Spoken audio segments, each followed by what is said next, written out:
Coming up next on the Jeff Crilley Show, you're going to meet a serial entrepreneur who's going to teach all of us how to network our personal brand and win. His story just ahead.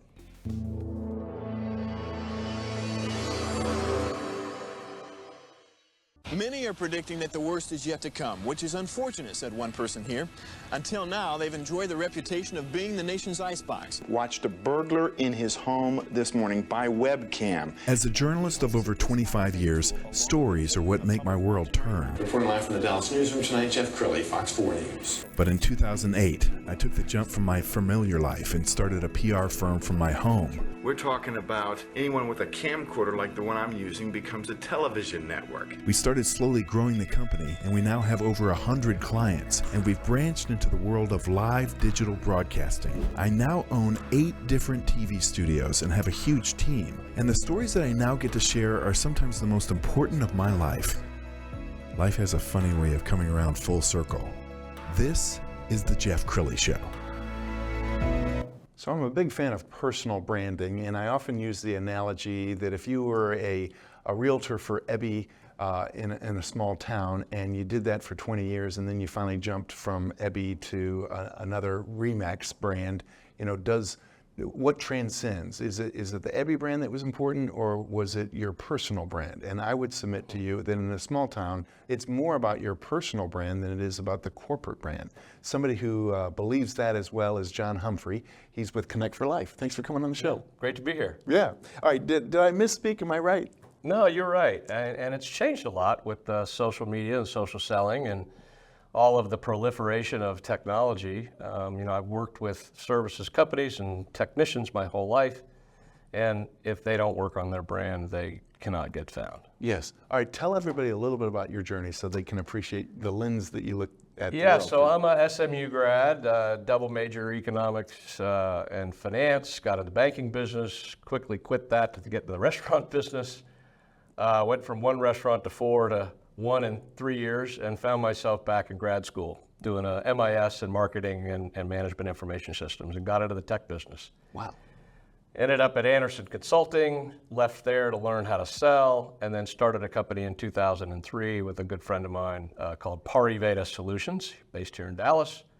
And we grew that very quickly, $1 million to $4 million to 10 to 16 to 22 to 30.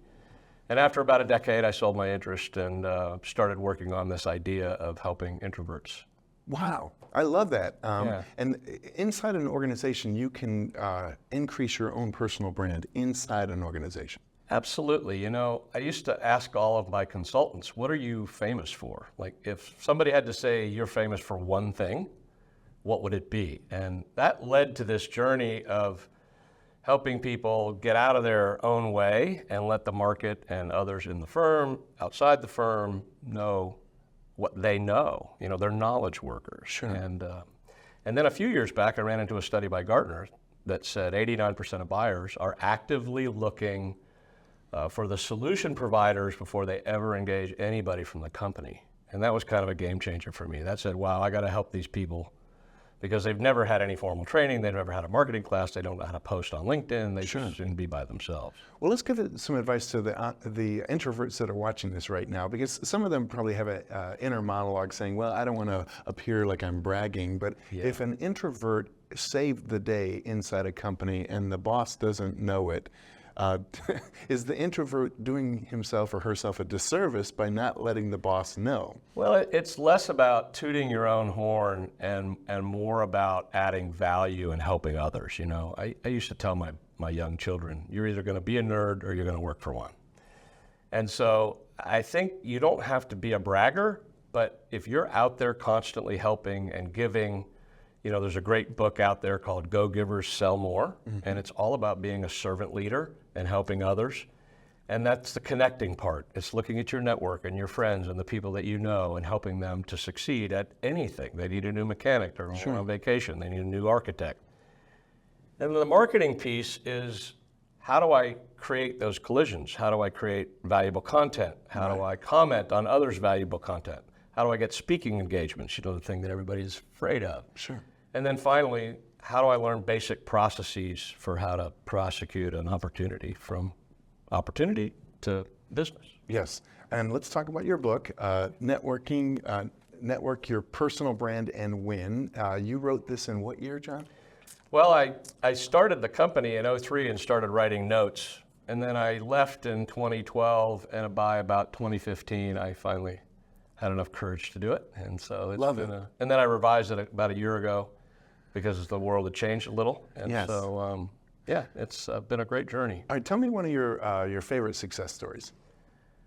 I think the thing that I'm most proud of, and I could give you all the things that inspire me out there in the world, but what inspires me is there's probably 15 or 20 men and women who came through Pariveda and went on to build, start, create their own firms. And some of them have gone through exits and been very successful. Others are still on that journey. And so the idea, being true to my mantra of helping others, I'd like to think I left them with a little bit more than they took. That's really cool. He's also a very popular guest on podcasts, and I found one clip. Let's go ahead and roll that now. Tell us about the philosophy of Connect for Life.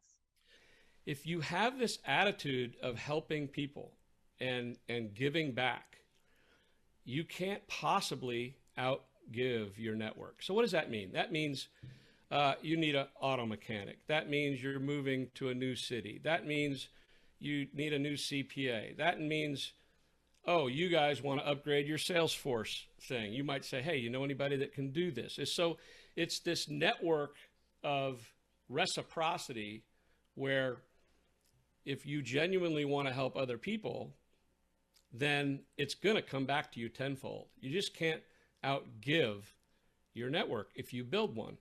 And I've spent my whole career doing this. I mean, it was like all things being equal, people would rather do business with people they know and trust.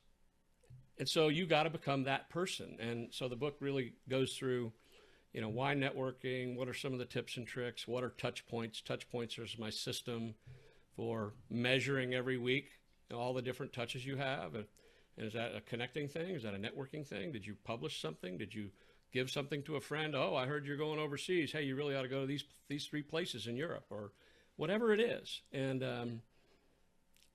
then the second half of the book is, sort of what's the processes you should follow to be successful in developing business. So we have a lot of people that are analytical and shy. And what is your advice for those kinds of people? Yeah. I used to tell my kids when they were little and in school, you're either going to be a nerd or you're going to work for one. And because nerds rule. So I wrote the book for the people you are describing. And, what's so cool about what's happening now around digital marketing is it's giving voices to those people who don't really want to be with other people.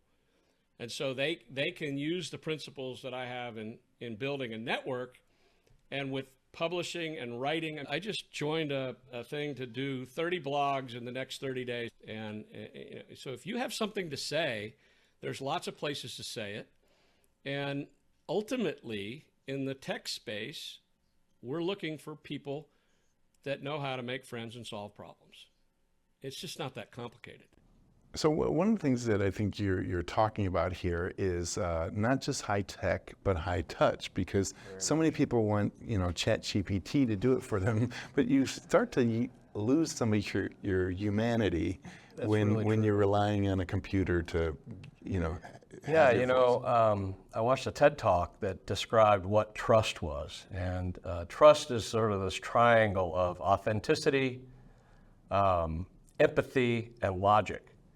And authenticity and logic are very easy to teach to an introvert. Empathy, we got to work on that a little bit from time to time. But, if you have this attitude and you come across as authentic and you have this deep expertise, you've spent your entire career, whether you're a lawyer, a scientist, a software architect, a developer, people want to do business with people they know and trust. And so you can't just rely on the social selling and the social media and all those sorts of things. You got to get out there amongst them, as they say. Sure. A friend of mine who's a duck hunter says you can't kill them from the couch. You got to get out there in the duck blind.